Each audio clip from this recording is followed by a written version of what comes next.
Sabay-sabay sa nakakalam.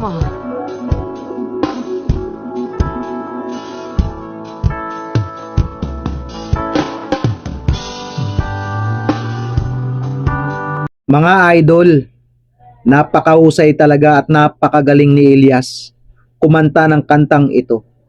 Pinasikat niya rin to sa kanyang concert at lalo na sa panahon natin ngayon mga idol. Trending ang kantang ito. Trending kasi ang bansang ito ngayon na maraming buhaya. Kaya bagay na bagay ang kantang ito mga idol sa mga buhaya. Ay, sa mga nakakalam, swing sumabay!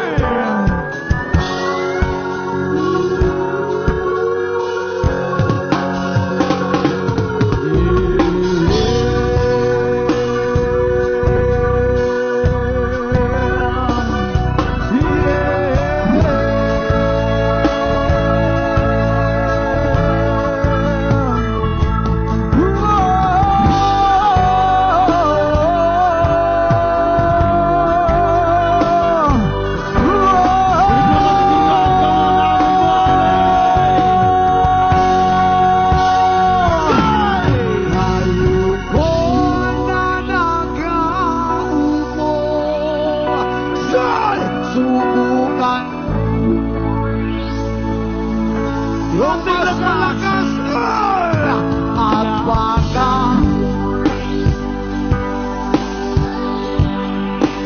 ang tunay.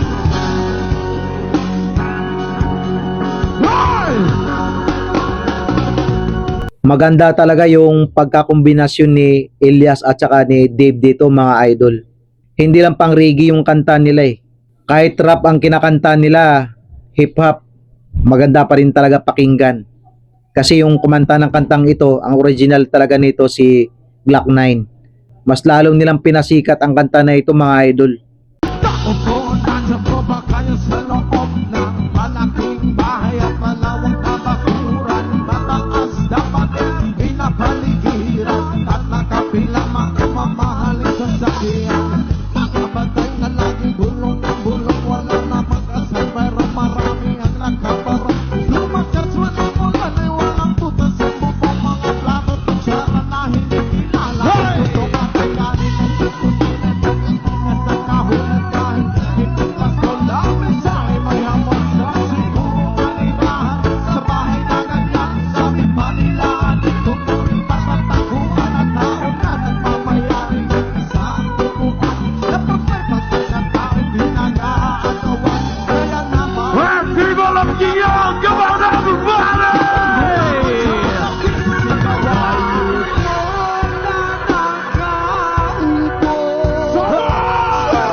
Subukan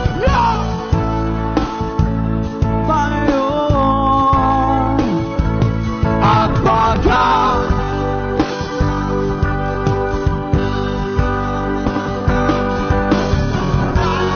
yanagayan ko. Hindi lang pang reggae ang kinakanta nila. Pwede na ring maging reggae hip hop. Hindi lang pang reggae yung kanta ni Elias dito eh.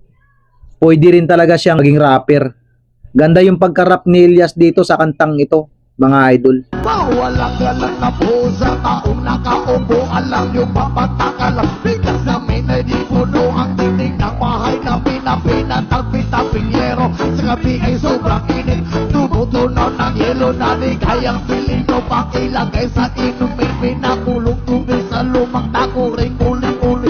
Gamit ang pangkatong na inanod lamang sa stero, nagsisilbing kusina, sumabra aking banyo ang nakikita naman. Kaya manarni sa kaldero na nagamit na kaba, aking ama ay sumasalo pero kulang pa rin, kulang na kuyo kasi 50 pesos ay magkapong pagkakasyahin.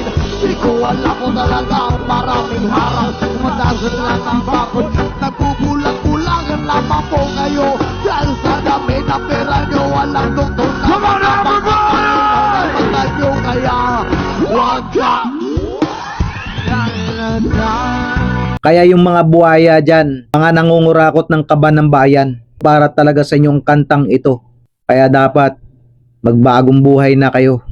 Hindi man diretsong sabihin sa inyo ni Elias na para talaga sa inyong kantang ito. Pero para sa akin, para talaga sa inyong kantang ito.